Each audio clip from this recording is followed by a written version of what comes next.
భారతదేశంలో ఎన్నికల వ్యవస్థ మీద, ఎన్నికల ప్రక్రియ మీద, ఎన్నికల్లో జరుగుతున్న అక్రమాలకు ఎలక్షన్ కమిషనే దగ్గరుండి మద్దతిస్తూ ఉండడం మీద, మన రాష్ట్రంలో గల్లీ నుంచి దేశంలో ఢిల్లీ వరకు చర్చ జరుగుతోంది.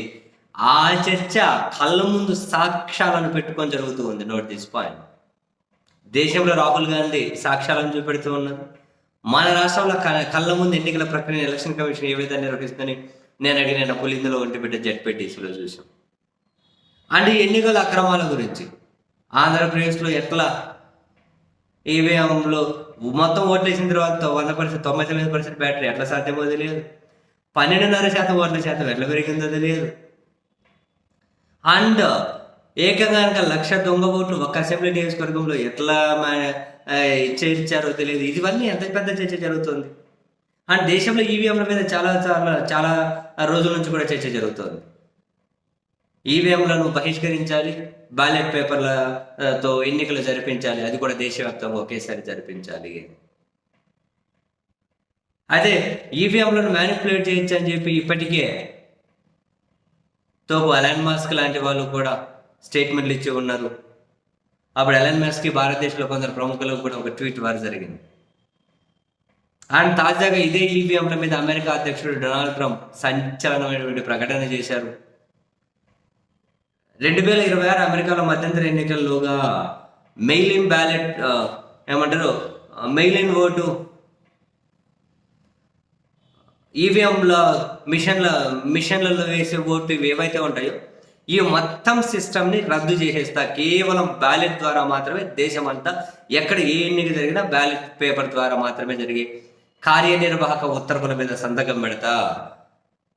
మెయిల్ ఇన్ ఓటు లేదు, ఈ మిషన్లలో ఓట్లు వేయడం లేదు, ఇట్లాంటివి ఏవీ లేవు. ఎందుకంటే అవి అత్యంత అనుమానాస్పదం, భద్రత ఉండదు.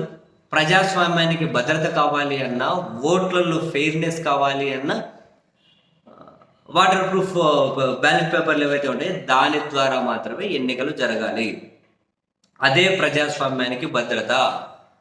ఈ ఈవీఎం మిషన్లలో ఓట్లు ఈవీఎం మిషన్ల ద్వారా నిర్వహించే ఆ ఉద్యమానికి అమెరికా అధ్యక్షుడిగా నేనే నాయకత్వం వహిస్తా అని చెప్పి ఆయన ఒక సంచలనమైనటువంటి ప్రకటన చేశారు.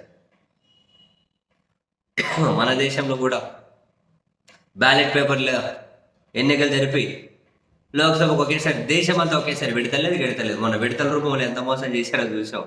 బెంగళూరులో లచ్చ ఓట్లు వేసి, ఈ లచ్చ ఓట్లు వేసి ఉత్తరప్రదేశ్లో పోయి, ఆడ లచ్చ ఓట్లు వేసి మహారాష్ట్రకు పోయి, వాళ్ళు మళ్ళీ ఇంకో దగ్గర వేసి ఇంత పెద్ద మ్యానిపులేట్ చేశారు. ఈ విడతల్లో కూడా ఇంత పెద్ద తతంగాలు ఉన్నాయని మా మాస్టరు ఎవరు తెలుసుకోలేకపోయారు, రాహుల్ గాంధీ గారు నిజాలు బయట పెట్టేంతవరకు. సో మన దేశంలో కూడా బ్యాలెట్ పేపర్ మీదనే, అది కూడా లోక్సభకు దేశం అంతా ఒకేసారి జరగాలి. శాసనసభలకు ఎక్కడికెక్కడ సపరేట్గా జరగాలి. ఇంకా ఒడగోజు దీంట్లో జమిలి వద్దు, గిమిలి వద్దు. అదే ప్రజాస్వామ్యానికి భద్రత.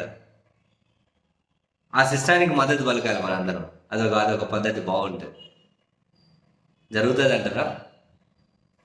ఏమో మరి.